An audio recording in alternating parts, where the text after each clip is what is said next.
হাতে মাত্র একদিনের ছুটি, একটা ওয়ান ডে ট্যুর চাইছেন? তাহলে এই ভিডিওটা শুধু আপনার জন্য। আমার সাথে চলুন কালনা রাজবাড়ি বা অম্বিকা কালনা রাজবাড়ি। কিভাবে আসবেন, কখন আসবেন, কি কি দেখবেন, তার নিখুঁত নির্দেশিকা পাবেন আজকের এই ভিডিওটিতে, যেখানে দেখতে পাবেন বহু পুরনো মন্দির এবং এই মন্দিরে কিন্তু ভোগ প্রসাদ গ্রহণের ব্যবস্থাও রয়েছে। নমস্কার বন্ধুরা, আমি শিল্পা আর আপনারা দেখছেন মাই বিন্দাস লাইফ। আমার এই ছোট্ট চ্যানেলটিতে আপনাদের সবাইকে অনেক অনেক স্বাগত জানাই। আমার যাত্রা শুরু হচ্ছে বিধাননগর স্টেশন থেকে, কারণ আমার নিয়ারেস্ট রেল স্টেশন হলো বিধাননগর। আমি 8টা 6-এর শিয়ালদা কাটোয়া লোকাল ধরে অম্বিকা কালনা গেছিলাম। আপনারা কিন্তু হাওড়া থেকেও কাটোয়া লোকাল ধরে এখানে আসতে পারেন।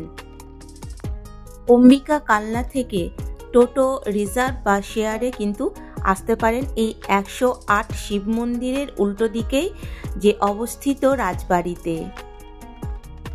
প্রধান ফটক তো পেরিয়ে এসেছি। ফটকের বাঁ দিকে রয়েছে এই প্রতাপেশ্বর মন্দির। তার আগে দেখতে পাচ্ছি একটি ছোট্ট কামান আর সবুজ ঘাসে মোড়া, মনে হচ্ছে যেন কার্পেট বিছানো রয়েছে।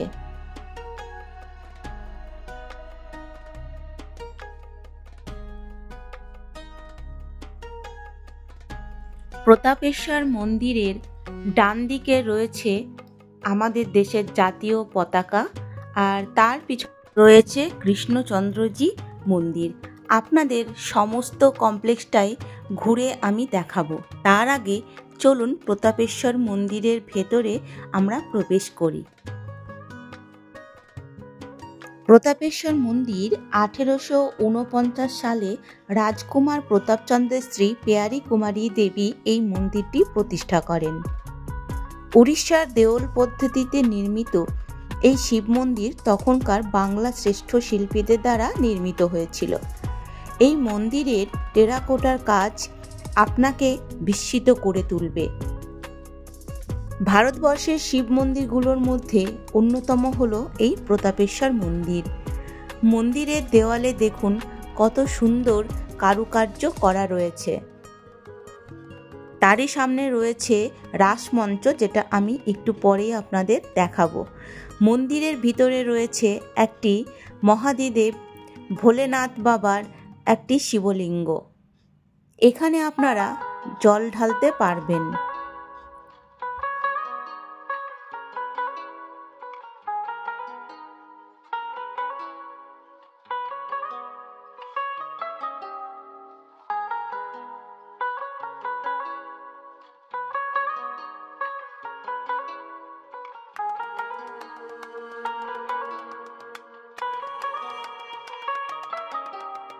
প্রতাপেশ্বর মন্দির থেকে আমার ক্যামেরার সামনে যে মঞ্চটি দেখা যাচ্ছে এটাই হলো রাসমঞ্চ।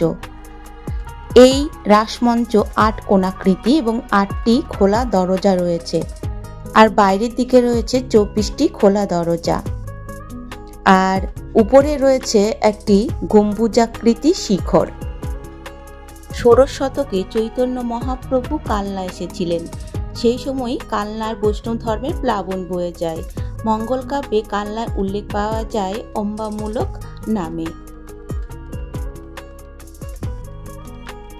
প্রবেশ করছি আমরা এখন লালজি মন্দিরে। রাজবাড়ি প্রাঙ্গণে যে মন্দিরগুলি রয়েছে সেই মন্দিরগুলির মধ্যে সর্বপ্রথম নির্মাণ করা হয়েছিল এই লালজি মন্দির। বর্ধমানের মহারাজা কীর্তিচাঁদের মা ব্রজকুমারী দেবী এই মন্দিরটি নির্মাণ করেছিলেন। 1749 খ্রিস্টাব্দে তার বৃন্দাবন যাত্রার মানত পূর্ণ হওয়ায় এই মন্দির স্থাপন করা হয়েছিল। কালনার মন্দিরগুলির মধ্যে সব থেকে বড় মন্দির হলো এই রাজবাড়ির 25 চূড়ার মন্দিরটি। এই মন্দিরটি হলো গিরি গোবর্ধন মন্দির। এই মন্দিরটা দেখুন একটু অন্য রকমের, লাল, সাদা, কালো পাথরের তৈরি এই মন্দিরটি আপনাকে মুগ্ধ করবেই। মন্দিরের চালটা পাহাড়ের মতো ধাপে ধাপে নেমে এসেছে, আর সেখানে রয়েছে নানান পশু পাখির ছবি। এবার চলুন দেখি বিশাল আকারের 25 চূড়ার এই লালজি মন্দির। লালজি মন্দিরে প্রবেশ গর্ভগৃহের আগেই রয়েছে একটা বিশাল নাট মন্দির। সারা বাংলায় যে 6টি 25 চূড়ার মন্দির আছে তার মধ্যে অনেকেই মন্দিরটিকে অন্যতম শ্রেষ্ঠ মন্দির বলে দাবি করেন। মন্দিরে রয়েছে সুন্দর টেরাকোটার কাজ। নাট মন্দির পেরিয়ে গর্ভগৃহে রয়েছে রাধা মাধবের যুগল মূর্তি। আর এই লালজিকে নিয়ে লোকমুখে কিন্তু অনেক গল্প রয়েছে, যা আমি ভিডিওতে ঠাকুরমশাইয়ের মুখ থেকেই আপনাদেরকে শোনাবো। আর সেই সাথে আমি দেখেছি লালজি রাধা মাধবের ভোগ আরতি।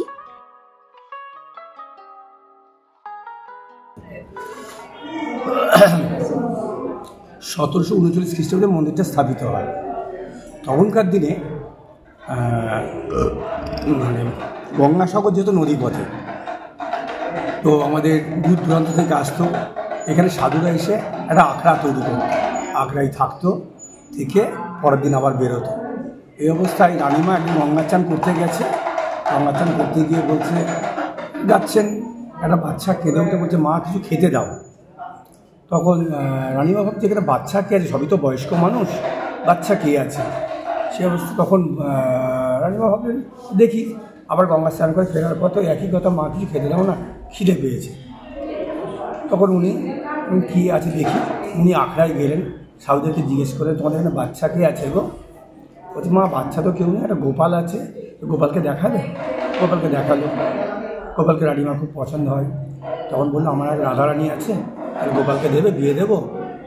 বিয়ে দিতে পারি, তো বিয়ের পর ফেরত দিতে হবে গোপালকে। অবস্থায় বললো, আচ্ছা ফেরত দিয়ে দেবো। নিয়ে আপনার মন্দির তৈরি হলো, বিয়ে না হলো, 52 পথে ভোগ পেত। ভোগ পেয়ে গোপাল এত সন্তুষ্ট, পরে সাধু বাবা নিতে এসছে। ওই এবার আমার তো কষ্ট হচ্ছে। বলছে, কষ্ট আমি তো বুঝতে পারছি না, আমি এখান থেকে যাবো না, এখানে 52 পথে ভোগ পাচ্ছি, তোমার তো ওখানে একটা পোড়া রুটি খাওয়াতে আমার ওসব ভালো লাগে না, তো আমি এখানে পাচ্ছি, খুব আনন্দেই আছি, আমি আর যাবো না। তখন সাধু বাবা রানিমাকে রিকোয়েস্ট করলেন, কারণ গোপালকে ফেরত দিন। তখন বলে, আমি কি বলবো বলুন, গোপাল তো যেতে চাইছে না, আর আমার জামাইকে যেতে দেওয়া হয় না।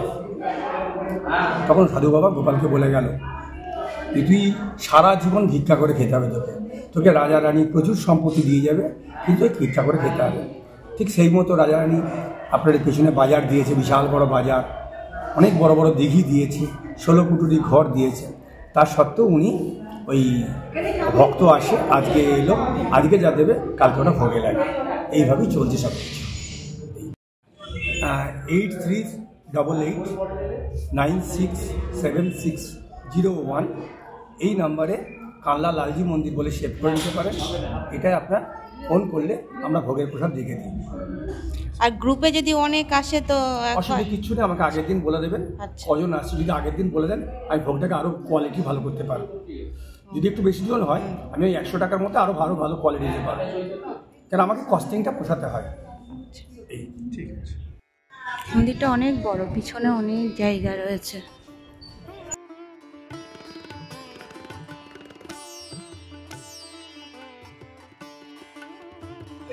এটা হলো মন্দিরের পিছন দিকটা।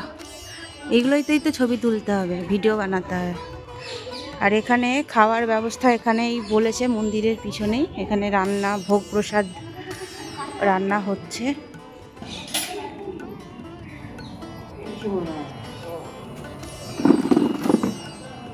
রান্নাঘর। ভোগ খাওয়ার টাইম হলো দুপুর 1টার সময়, এখনো অনেক সময় আছে, তাই রাজবাড়ির অন্যান্য মন্দিরগুলোও দর্শন করে আসি চলুন। এটা হলো কৃষ্ণচন্দ্রজি মন্দির। প্রাচীর দিয়ে ঘেরা 65 ফুট উঁচু এই কৃষ্ণচন্দ্রজি মন্দির ত্রিলোকচাঁদের মাতা লক্ষ্মীকুমারী দেবী 1752 খ্রিস্টাব্দে 25 চূড়া মন্দিরটি নির্মাণ করেছিলেন, যেটি গঠনের সাথে লালজি মন্দিরের গঠনের কিন্তু অনেকটাই মিল রয়েছে। এবার প্রবেশ করছি বিজয় বৈদ্যনাথ মন্দির, যা রাজবাড়ি ক্যাম্পাসের মধ্যে থাকা আরেকটি মন্দির। পোড়ামাটির আটচালা মন্দিরটির গর্ভগৃহের সামনে রয়েছে ত্রিখিলান বিশিষ্ট একটি বারান্দা। মন্দিরের গর্ভগৃহে রয়েছেন স্বয়ং ভোলেনাথ। পোড়ামাটির এই মন্দিরের কারুকার্য আপনাকে মুগ্ধ করবেই।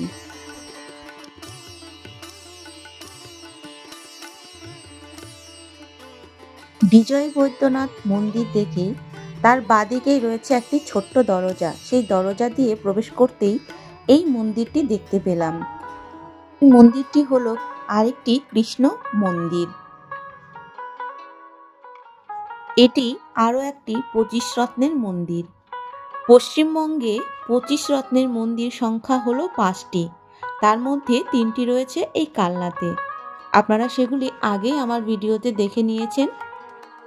আর এই কৃষ্ণজি মন্দিরের বাম দিকে রয়েছে রাম সীতা মন্দির, যেখানে রাম, সীতা এবং লক্ষ্মণের মূর্তি রয়েছে। আর এই মন্দিরে ভোগ প্রসাদের ব্যবস্থাও কিন্তু রয়েছে। যেমন দেখেছিলাম আমরা লালজি মন্দিরে ভোগ প্রসাদের ব্যবস্থা রয়েছে, তেমনি এখানেও কিন্তু ভোগ প্রসাদের ব্যবস্থা রয়েছে, যার কুপন মূল্য হলো 100 টাকা। এই মন্দিরটি দেখতে পাচ্ছেন কত পরিষ্কার পরিচ্ছন্ন। এই হলো রান্নাঘর, যেখানে ভোগ প্রসাদ বানানো হয়।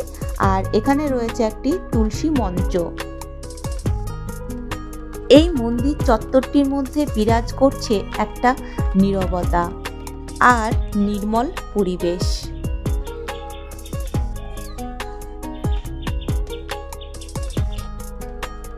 আর এপাশেও দেখতে পাচ্ছি একটি বড় রান্নাঘর, যেখানে বড় বড় উনুনের সাথে একটি বড় কড়াই। হয়তো ভক্তের সংখ্যা অনেক বেশি হলে এখানে বেশি ভোগ প্রসাদের ব্যবস্থা করা হয়। সামনেই দেখতে পাচ্ছি একটি ঢাকা দেওয়া কুয়ো। হয়তো এই কুয়ো থেকে পুজোর ব্যবহৃত জল নেওয়া হয়।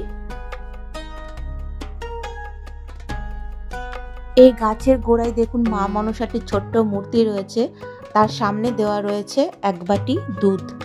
আর এই গাছটি অবাক করার মতো, দেখুন একই সাথে অশ্বত্থ এবং কাঁঠাল গাছ, এবং ছোট ছোট কিন্তু কাঁঠালের কুশিও এসেছে।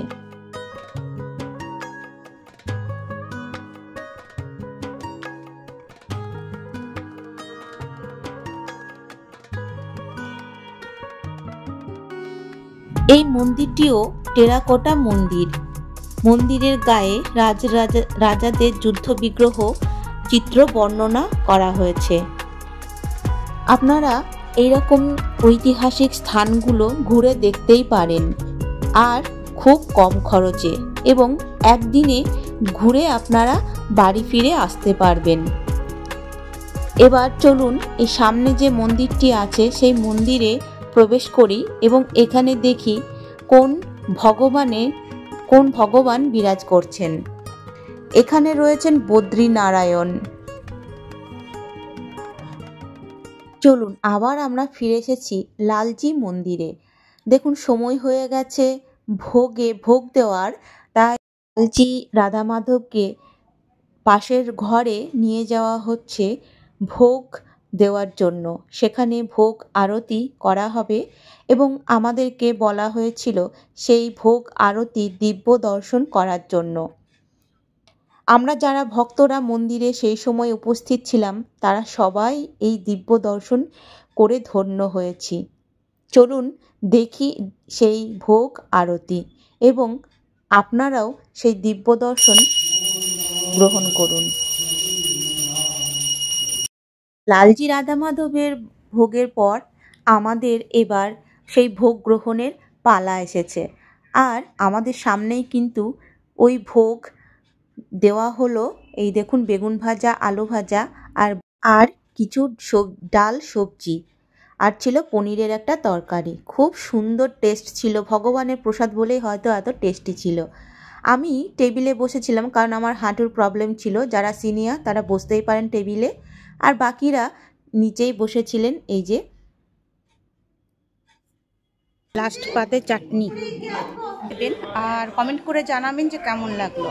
আর যদি আরেকটু বেশি ভালো লাগে তাহলে চ্যানেলটাকে সাবস্ক্রাইব করবেন। আর আজকের মতো টাটা, খুব তাড়াতাড়ি ফিরে আসছি একটা নতুন ভিডিওর সাথে। সবাই খুব ভালো থাকবেন।